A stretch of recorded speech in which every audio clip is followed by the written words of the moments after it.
Assalamualaikum warahmatullahi wabarakatuh. Perkenalkan, saya Amanda Fitriasari dengan NIM 12403183198 dari jurusan Akuntansi Syariah Fakultas Ekonomi dan Bisnis Islam Institut Agama Islam Negeri Tulungagung. Di sini saya akan menjelaskan sedikit mengenai pengalaman saya dalam kegiatan praktik pengalaman lapangan gelombang 2 tahun 2021. Praktik pengalaman lapangan kali ini masih sama seperti praktik pengalaman lapangan pada gelombang sebelumnya, di mana praktik pengalaman lapangan dilakukan di desa masing-masing untuk mencegah adanya penyebaran virus COVID-19. Pelaksanaan praktik pengalaman lapangan kali ini dilaksanakan mulai dari tanggal 12 Juli sampai dengan 13 Agustus 2021 dengan tetap menerapkan protokol kesehatan. Mahasiswa hanya ditugaskan untuk melakukan observasi dan wawancara serta tidak dianjurkan untuk setiap hari mengunjungi lembaga PPL. Pada PPL kali ini, saya melakukan kegiatan tersebut di tempat kelahiran saya, yaitu Tulungagung. Berikut penjelasan sedikit mengenai Kabupaten Tulungagung. Kabupaten Tulungagung adalah salah satu kabupaten yang terletak di Provinsi Jawa Timur, Indonesia. Pusat pemerintahan Kabupaten Tulungagung berada di Kecamatan Tulungagung atau Kota Tulungagung.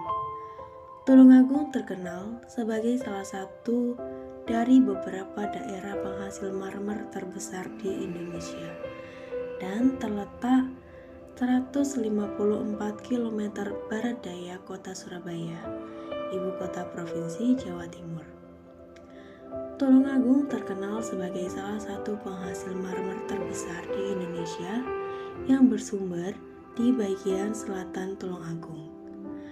Tulungagung juga termasuk salah satu pusat industri marmer di Indonesia dan terpusat di selatan Tulungagung, terutama di Kecamatan Campur Darat yang di dalamnya banyak terdapat perajin marmer.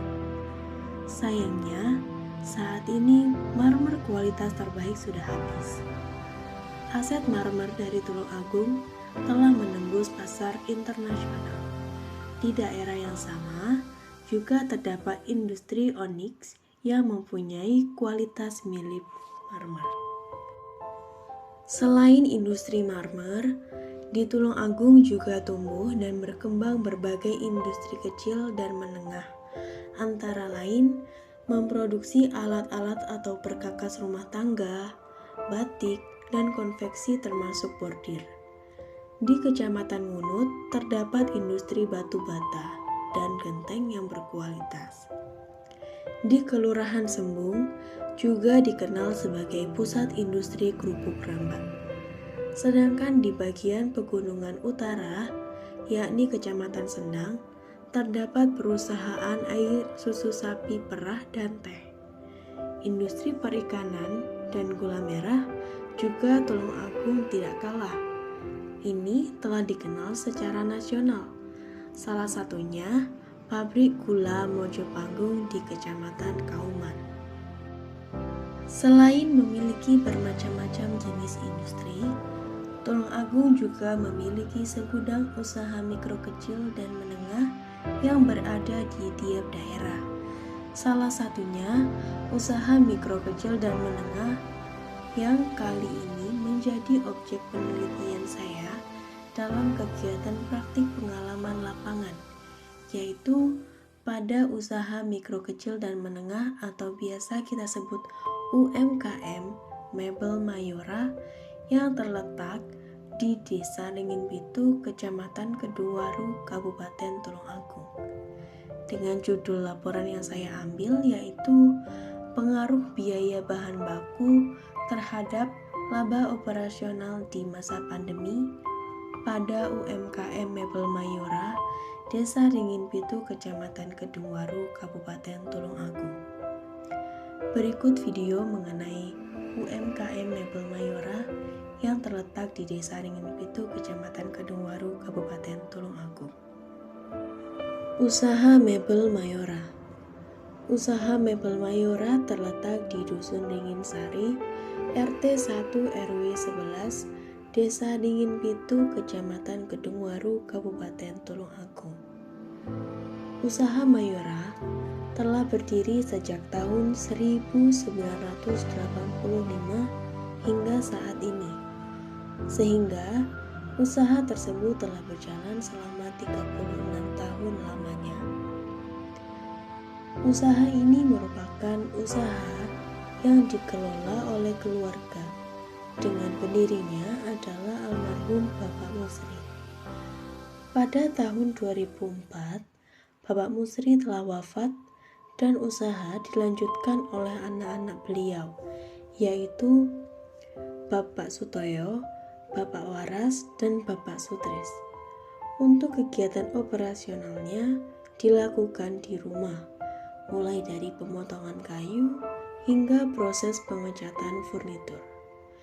Dalam mengenalkan usaha mebel ini, pemilik usaha awalnya menitipkan produk-produk mebel di beberapa toko hingga akhirnya konsumen mengetahui produk dari lembaga Mayora.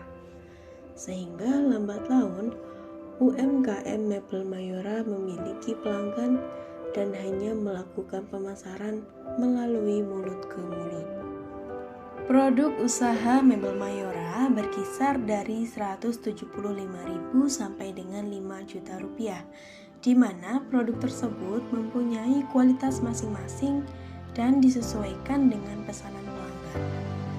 Penentuan harga dan pengambilan keuntungan yang dilakukan oleh usaha Mebel Mayora telah sesuai dengan prinsip syariah, karena usaha tersebut lebih mengutamakan kejujuran dan barang yang dijual juga berkualitas bagus sesuai dengan jenis kayu yang digunakan. Produk mebel yang dihasilkan oleh usaha Mebel Mayora diantaranya meja, kursi, lemari, dipan, buffet, jendela, pintu, dan lain sebagainya sesuai pesanan pelanggan.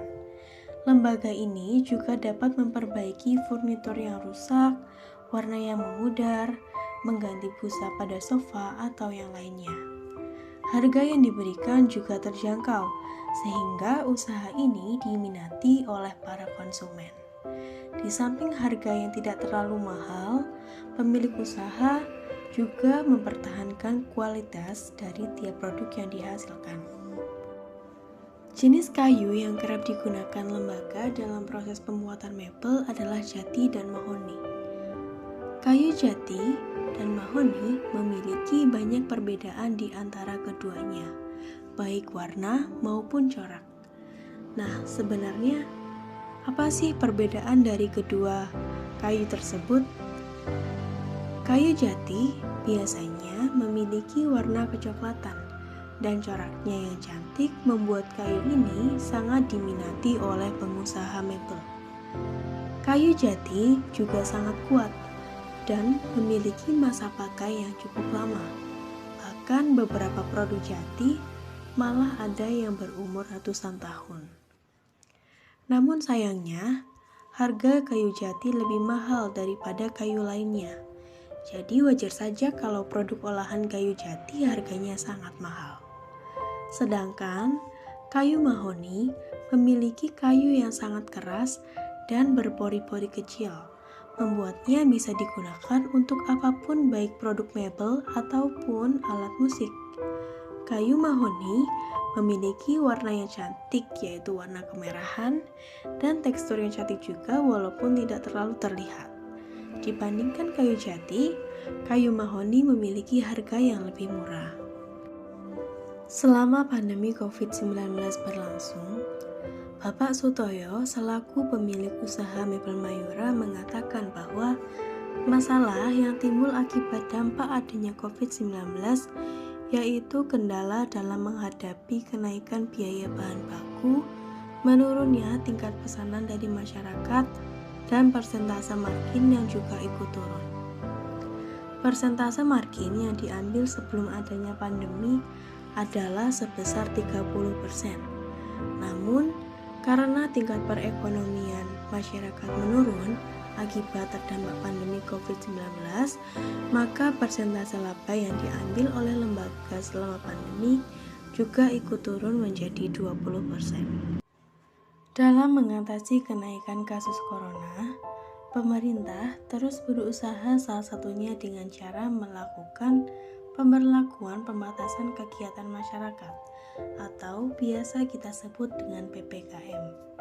Namun, dengan adanya PPKM, pemilik usaha Mebel Mayora mengaku kesulitan mendapatkan bahan baku kayu karena adanya pembatasan di beberapa daerah, sehingga kayu sering datang terlambat.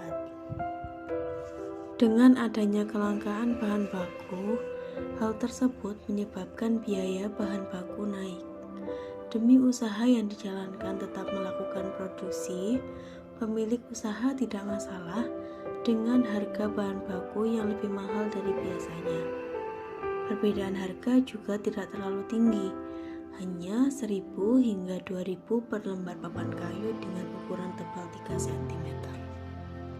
Dalam menghadapi kenaikan biaya bahan baku, pemilik usaha perlu meminimalisir penggunaan kayu dengan cara menipiskan kayu di beberapa bagian sisi yang sekiranya tidak memerlukan kayu yang terlalu tebal. Hal ini bertujuan untuk mengatur persediaan bahan baku hingga harga kayu kembali normal dan tidak langka kembali akibat adanya pandemi yang menyebabkan supplier susah mencari kayu serta mengolahnya menjadi lembaran papan kayu siap pakai. Selain itu, pemilik usaha juga dapat mencari pemasok dengan harga bahan baku yang lebih murah, namun kualitas dari kayu tersebut hampir sama. Hal ini bertujuan agar usaha mebel tetap mendapatkan keuntungan yang stabil meskipun bahan baku sedang mengalami kenaikan harga saat terjadinya kelangkaan. Solusi lain yang dapat digunakan adalah meningkatkan harga jual dengan tetap memperhatikan harga pasar serta kualitas furnitur yang diproduksi. Dengan begitu, konsumen tidak merasa kecewa dengan hasil akhir dari produk mebel apabila kualitasnya terjaga. Seperti yang pemilik usaha katakan, beliau juga hanya mengira-ngira harga jual dan tidak melakukan pencatatan apapun. Untuk menstabilkan margin seperti pada saat sebelum adanya pandemi, pemilik usaha perlu melakukan pencatatan sederhana terkait perhitungan harga jual tiap produk mebel dan biaya yang telah dikeluarkan selama proses produksi. Tujuannya agar dapat mengetahui biaya-biaya apa saja yang perlu ditekankan untuk meningkatkan profitabilitas dari usaha yang sedang dijalankan. Demikian penjelasan singkat saya mengenai pengalaman yang saya lakukan di usaha mikro kecil dan menengah Mebel Mayora selama menjalani praktik pengalaman lapangan gelombang 2 tahun 2021 yang diselenggarakan oleh Fakultas Ekonomi dan Bisnis Islam Institut Agama Islam Negeri Tulungagung. Kurang lebihnya saya mohon maaf dan jangan lupa like, komen, subscribe di channel saya ini. Saya ucapkan terima kasih dan wassalamualaikum warahmatullahi